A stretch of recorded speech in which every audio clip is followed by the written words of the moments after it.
Hi friends, welcome to my channel. எல்லாரும் எப்படி இருக்கீங்க? நல்லா இருக்கீங்களா? ஸோ இன்னைக்கு காலகட்டத்தில் பல தம்பதிகள் வந்து குழந்தை பாக்கியம் தள்ளி போகிற பிரச்சனையால் மன உளைச்சலுக்கு ஆளாகிறாங்க. நிறைய பேர் ரொம்பவே டிப்ரெஷன் ஸ்டேட்டுக்கு போகிறாங்க. ஸோ இதில் பார்த்தீங்க அப்படின்னா 40லேருந்து 50% காரணங்கள் யாருதுன்னு பார்த்தீங்கன்னா ஆண்களோட தான். ஏன் அப்படி சொல்கிறாங்கன்னா, ஆண்களோட விந்தணு குறைபாட்டல், அதாவது லோ ஸ்பெர்ம் கவுண்டால தான் நடக்குதுன்னு மருத்துவ ஆய்வுகள் சொல்லுது. அதாவது ரிசர்ச் வந்து அப்படி சொல்லுது அப்படின்றாங்க. ஆனால் இதை நினச்சி நீங்கள் பயப்படவோ கவலைப்படவோ தேவையில்லை. ஏன்னா எந்த விதமான பக்க விளைவு இல்லாத, காசே செலவில்லாத 5 இயற்கையான வழிகள் மூலமா வெறும் 30 நாட்களுக்குள்ள உங்களோட விந்தணோட எண்ணிக்கையை, அதோட தரத்தை எப்படி பல மடங்கு அதிகரிக்கலாம்னு தான் இந்த வீடியோல பார்க்க போறோம். அதுவுமே நம்ம அறிவியல் பூர்வமா பார்க்க போறோம். ஸோ இந்த வீடியோவை ஸ்கிப் பண்ணாம ஃபுல்லா முழுசா பாருங்க. ஏன்னா கடைசி டிப்ஸ் வந்து ரொம்பவே முக்கியம்.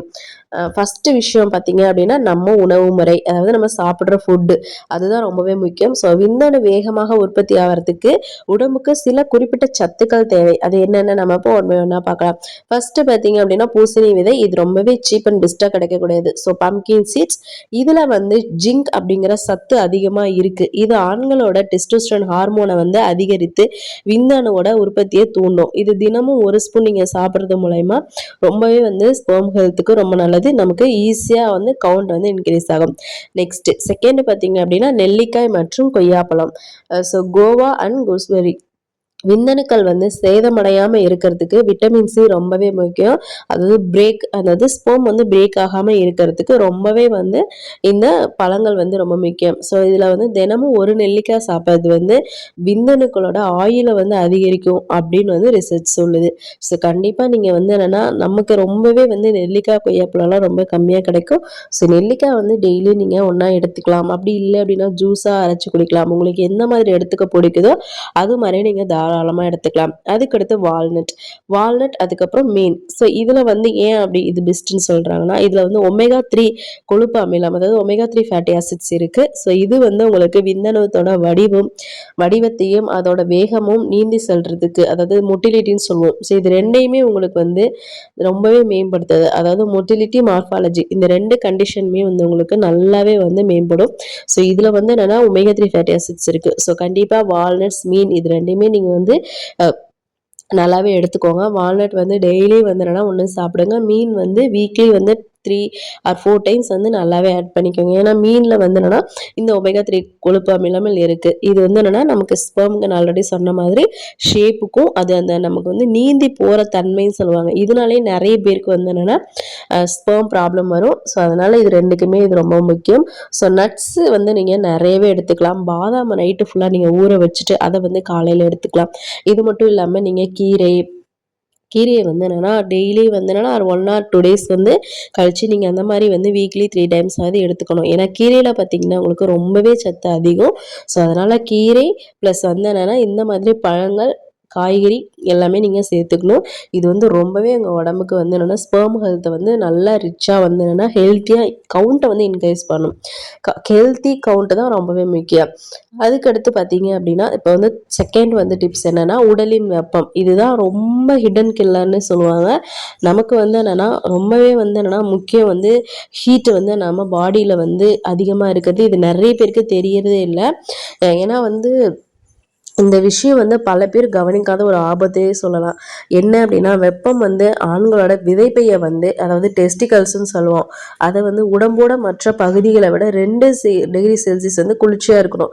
அதாவது நம்ம ஆண்களோட விதைப்பை டெஸ்டிகல்ஸ் வந்து 2 cc வந்து நல்லா குளிர்ச்சியாக இருக்கணும். ஆனால் அது வந்து நம்ம பண்ணுற வேலையால் கண்டிப்பாக ஹீட் வந்து என்னன்னா அதிகமாகறனால அது வந்து ஹீட் ஆகுது. அப்போ தான் விந்தணு உற்பத்தி வந்து சீராக இருக்கும். ஏன்னா அந்த கூலிங் தான் வந்து நமக்கு விந்தணு உற்பத்தி பண்ணுறதுக்கு நெல்லை வந்து சீராக மேம்பட்டுருக்கும். ஆனால் நம்ம வந்து ஹீட்டுனால அது வந்து தடைப்படுது. ஸோ அதனால் கண்டிப்பாக நீங்கள் வந்து என்னென்ன அவாய்ட் பண்ணணும், லேப்டாப்பை மடியில் வச்சு வேலை பார்க்கறத அவாய்ட் பண்ணிடணும். மொபைல் ஃபோனை எப்போவுமே பேண்ட் பேக்கில் வச்சுருக்கிறது, இதெல்லாம் நீங்கள் கண்டிப்பாக, ஏன்னா நம்ம வந்து இப்போ ஐடி ஃபீல்டில் இருக்கனால தாராளமாக நம்ம லேப்டாப் வந்து மடியில் வச்சுட்டே தான் இருப்போம். அதை நீங்கள் ஒரு டேபிளில் வச்சு கொஞ்ச நேரமாவது நீங்கள் உங்களை வந்து என்னென்னா அதை ஃப்ரீ பண்ணிக்கணும். ஏன்னா மடியிலே வைக்கும் போது அங்கே வர வந்து ரேடியேஷன் வந்து உங்களோட டெஸ்டிகல்ஸை பாதிக்கலாம். அதே மாதிரி மொபைல் ஃபோன்லேயே வந்து நீங்கள் பேக்கெட்லேயே வச்சுருக்கிறதையும் அவாய்ட் பண்ணிக்கணும்.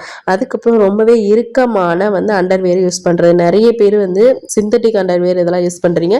ஸோ அதெல்லாம் தவிர்த்துட்டு உங்களுக்கு காட்டன் அந்த மாதிரி நீங்கள் இதை வந்து கண்டிப்பாக வந்து அணியணும். நெக்ஸ்ட்டு வந்து சூடான தண்ணியில் குளிக்கிறது. நீங்கள் வந்து என்னன்னா ஹீட் வந்து ரொம்ப மிதமாக எடுத்துக்கலாம். அதுக்குன்னு ரொம்ப ஹீட்டாக இருக்கிற தண்ணியை நீங்கள் யூஸ் பண்ணீங்க அப்படின்னா கண்டிப்பாக வந்து இதாகும். ஸோ இந்த தவறெல்லாம் வந்து உங்களை விந்தணுக்களை வந்து அங்கே உள்ளேயே அழைச்சிடும். அதனால் எப்பயுமே தளர்வான பருத்தி, அதாவது காட்டன்னு சொல்லுவோம், அந்த உடையை நீங்கள் அனுத்துங்க. லேப்டாப்பை வந்து டேபிளில் வச்சு பயன்படுத்துங்க. இந்த மாதிரி சின்ன சின்ன மாற்றத்தை நீங்கள் பண்ணுறது மூலயமா விந்தணு வந்து நல்லா க்ரோத் ஆகும். ஏன்னா அந்த ஹீட்டு போய் உங்களோட அந்த ஸ்பெர்மை வந்து அழிச்சிரும். ஸோ அதனால் நீங்கள் தயவு செஞ்சு இந்த மாதிரி தப்பெல்லாம் பண்ணாமல் விந்தணுக்கள் உற்பத்தியை வந்து நீங்கள் தூண்டுறதுக்கு வழிவகை பாருங்கள். நான் சொன்ன டிப்ஸ் எல்லாம் நீங்கள் இதில் ஃபாலோ பண்ணுங்கள். நெக்ஸ்ட்டு பார்த்தீங்க அப்படின்னா உடனே நீங்கள் வந்து ஹேபிட் வந்து என்னென்னா நீங்கள் பண்ணுற சின்ன சின்ன சில விஷயம் வந்து இந்த தீய பழக்கம்லாம் வந்து கண்டிப்பாக அவங்களோட ஸ்பெர்ம் ஹெல்த்தை அவாய்ட் பண்ணும். ஸோ இதை வந்து நீங்கள் உடனே நிறுத்த வேண்டிய என்னென்ன ஹேபிட்ஸ் பார்த்தீங்கன்னா கண்டிப்பாக நீங்கள் உங்கள் லைஃப்லேருந்து இதை டெலீட் பண்ணணும். விந்தணுக்களை வேகமாக அழிக்கிற கூட பழக்கம் பார்த்தீங்க அப்படின்னா புகைப்பிடித்தல், அதாவது ஸ்மோக்கிங்.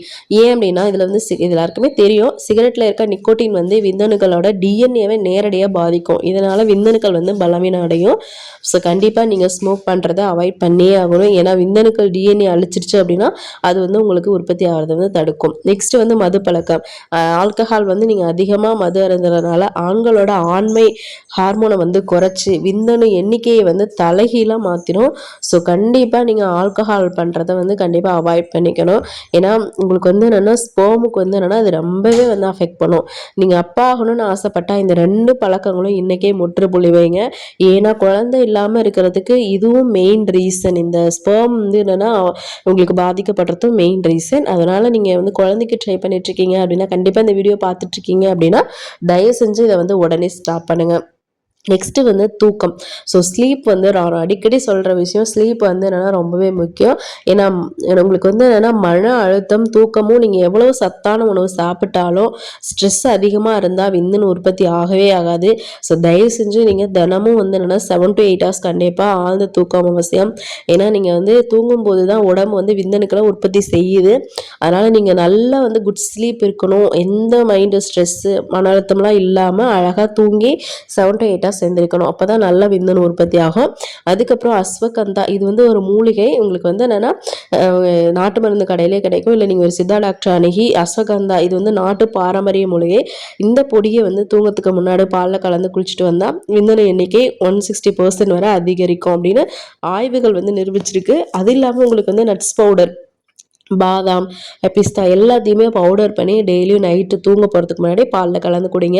இல்லை அப்படின்னா உங்களுக்கு நைட்டு வந்து நான் சொன்ன மாதிரி இந்த நட்ஸ் எல்லாத்தையுமே நீங்கள் டெய்லியும் சாப்பிட்டாலே போதும். அதுக்கடுத்து பார்த்தீங்க அப்படின்னா லாஸ்ட் வந்து என்னென்னா உடற்பயிற்சி. ஏன்னா வந்து ரொம்பவே வந்து உங்களுக்கு வந்து என்னென்னா எக்ஸசைஸ் வந்து ரொம்ப முக்கியம். ஸோ தினமும் நீங்கள் வந்து என்னென்னா உடம்பை வந்து ஒரு 30 minutes நீங்கள் வந்து மூவ்மெண்ட் கொடுக்கணும். ஸோ அதுக்கு வந்து மிதமான உடற்பயிற்சி, அப்படி இல்லை என்னால் அதெல்லாம் முடியல அப்படின்னா கண்டிப்பாக வாக்கிங்காவது போகணும். ஏன்னா இது ரெண்டுமே நீங்கள் வந்து கண்டிப்பாக பண்ணணும். இதில் ஏதாவது ஒன்றாவது நீங்கள் செலக்ட் பண்ணிக்கோங்க. ஏன்னா இது வந்து ரத்த ஓட்டத்தை அதிகரித்து விந்தணு உற்பத்தியை சீராக்கும். ரத்த ஓட்டம் அதிகரித்தாதான் அங்கே வந்து நல்லாவே வந்து உங்களுக்கு வேலை செஞ்சு விந்தணு வந்து ஸ்பெர்ம் வந்து உற்பத்தி ஆகும். முக்கியமாக இந்த 2 வழியை வந்து நான் சொன்ன வழியெல்லாம் 2 to 3 month நீங்கள் ஃபாலோ பண்ணீங்க அப்படின்னா கண்டிப்பாக பலன் வந்து தாராளமாக கிடைக்கும். நீங்கள் வந்து ஒரு 30 நாட்களே வந்து நல்ல ரிசல்ட் பார்க்கலாம். இதெல்லாம் உங்களுக்கு பண்ணியும் வந்து உங்களுக்கு ரிசல்ட் இல்லை அப்படின்னா கண்டிப்பாக நீங்கள் ஒரு செமன் அனாலிசிஸ் பார்க்கணும். அதாவது செமனை வந்து பரிசோதிச்சு பாருங்கள், வேறு என்ன வந்து இதில் ப்ராப்ளம் இருக்குது. ஏன்னா நான் சொன்ன வழியெல்லாம் நீங்கள் ஃபாலோ பண்ணீங்க அப்படின்னா கண்டிப்பாக உங்களுக்கு வந்து நல்ல ரிசல்ட் கிடைக்கும். இந்த வீடியோ வந்து கண்டிப்பாக உங்களுக்கு வந்து ரொம்பவே யூஸ்ஃபுல்லாக இருக்கும். இதை வந்து யாருக்கெல்லாம் குழந்தைங்க ட்ரை பண்ணிட்டுருக்காங்க, ஸ்பெர்மில் ப்ராப்ளம் இருக்கும், அவங்களுக்கு இந்த வீடியோவை ஷேர் பண்ணுங்கள். ஏன்னா வந்து இது வந்து ரொம்பவே யூஸ்ஃபுல்லான டிப்ஸு. இந்த டிப்ஸ் வந்து ரொம்ப வந்து என்னென்னா நான் எந்த அளவுக்கு விந்தணு உற்பத்தி ஆகிற அளவுக்கு உங்களுக்கு டெப்த்தாக சொல்லியிருக்கேன். ஸோ இந்த வீடியோ உங்களுக்கு ரொம்பவே பிடிச்சிருந்துச்சு அப்படின்னா உடனே லைக் பண்ணிக்கோங்க, உங்கள் நண்பர்களுக்கு ஷேர் பண்ணுங்கள். இது போன்ற உடல்நலம் சார்ந்த வீடியோக்களுக்கு நம்ம சேனலை சப்ஸ்கிரைப் பண்ணி பெல் ஐக்கானை அழுத்தி வச்சுக்கோங்க. அப்போ தான் நான் போடுற வீடியோ உங்களுக்கு அடிக்கடி வரும். நெக்ஸ்ட் வீடியோவில் பார்க்கலாம். தேங்க்ஸ் ஃபார் வாட்சிங். பாய்.